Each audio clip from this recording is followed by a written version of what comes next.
मंगल भवन अमंगल हारी, रहु दशरथ अजर बिहारी।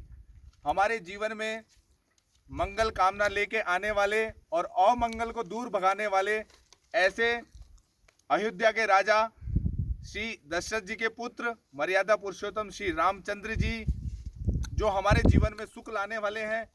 और आज हम स्थित है मलेथा गांव में, जो जौनसार बावर के वीर नंदराम नेगी जी की जो जन्मभूमि है। वहां से हम जैसा कि पूरे भारतवर्ष में राम मंदिर का निर्माण अयोध्या में होने जा रहा है, और राम मंदिर के निर्माण के लिए जो समर्पण निधि है, सहयोग निधि है, आज हम उसकी शुरुआत ग्राम मलेथा से करने वाले, जो यहाँ पर वीरों की भूमि कही जाती है, वीर नंदराम जी की भूमि कही जाती है। और हम सब लोग सौभाग्यशाली है कि जो अयोध्या में मंदिर बनना है श्री रामचंद्र जी का, उसके हम साक्षी है। 21वीं शताब्दी में जो ये मंदिर बनने जा रहा है, हम बहुत ही सौभाग्यशाली महसूस कर रहे हैं अपने आप को कि हम उस निधि में जो हम सहभागिता ले रहे हैं।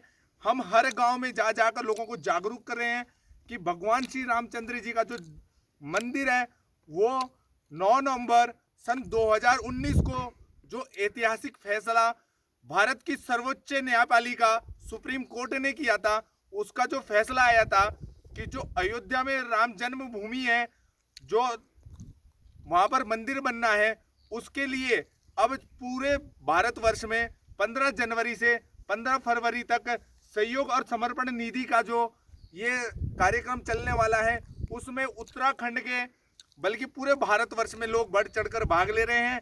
और मुझे बहुत ही खुशी हो रही है कि सब लोगों ने, जैसा कि लोगों के अंदर मैं उत्साह का माहौल देख रहा हूँ कि लोग जो हैं खुद घरों से निकल कर इस निधि में जो सहयोग कर रहे हैं।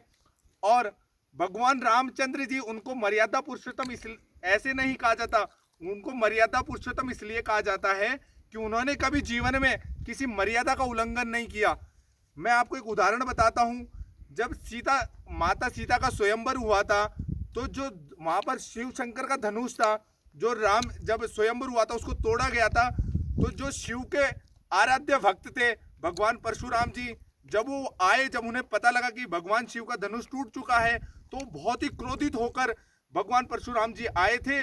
और जब वो सभा में आए तो उन्होंने बोला, ये धनुष किसने तोड़ा है? तो भगवान श्री रामचंद्र जी ने जब उन्हें कहा था, नाथ शंभुधन भजन निहारा, नाथ शंभुधन भजन निहारा, कोई कोई दास तुम्हारा। मतलब भगवान रामचंद्र जी ने कहा था कि हे भगवान परशुराम जी, जिसने भी और धनुष तोड़ा है, कोई ना कोई आपका ही भक्त है। तो भगवान परशुराम जी, उनके पास शब्द नहीं रहे कि वो क्या बोले। जब भगवान ने उनको ऐसा जवाब दिया, तो भगवान रामचंद्र जी के अंदर ऐसी कला थी, वो सामने वाले को वैसा कर देते कि उनके सामने कोई बोलने के लिए, मतलब वो बहुत ही, उनको मर्यादा पुरुषोत्तम इसलिए कहा जाता है। उनका जब राज्याभिषेक अयोध्या में हो रहा था, तो उनके चेहरे पर कोई खुशी नहीं थी। वो जैसे हमेशा नॉर्मल हमारे उनका जैसा व्यवहार था, वो उसी व्यवहार में उन्होंने राज्य अभिषेक किया। और जब उनको राजा दशरथ जी ने और माता कैकेयी ने उनको 14 वर्ष का वनवास दिया था, तब भी उनके चेहरे पर कोई गम नहीं था। वो खुशी खुशी से जंगल गए और 14 वर्ष का वनवास काट कर आए। तो मैं सभी भाइयों से निवेदन करूंगा कि भगवान श्री रामचंद्र जी को जो उनके जीवन से हमें सीख लेनी चाहिए कि हमने जीवन में ऐसे काम करने हैं। और हमारे लिए बहुत ही खुशी की बात है कि अयोध्या में जो मंदिर बनने जा रहा है, कभी हम भी उदाहरण होंगे 50 सालों बाद, 100 सालों बाद, कि हमारे जो आने वाली पीढ़ी होगी वो भी उदाहरण देंगे कि हमारे परिवार से जब वो मंदिर बना था, तो हमारे परिवार से भी उस मंदिर के लिए सहयोग की तरह पर एक निधि दी गई थी। तो मैं सभी साथियों से निवेदन करूंगा और अपने समस्त क्षेत्रवासियों से निवेदन करूंगा कि इस निधि में अधिक से अधिक सहयोग करिए।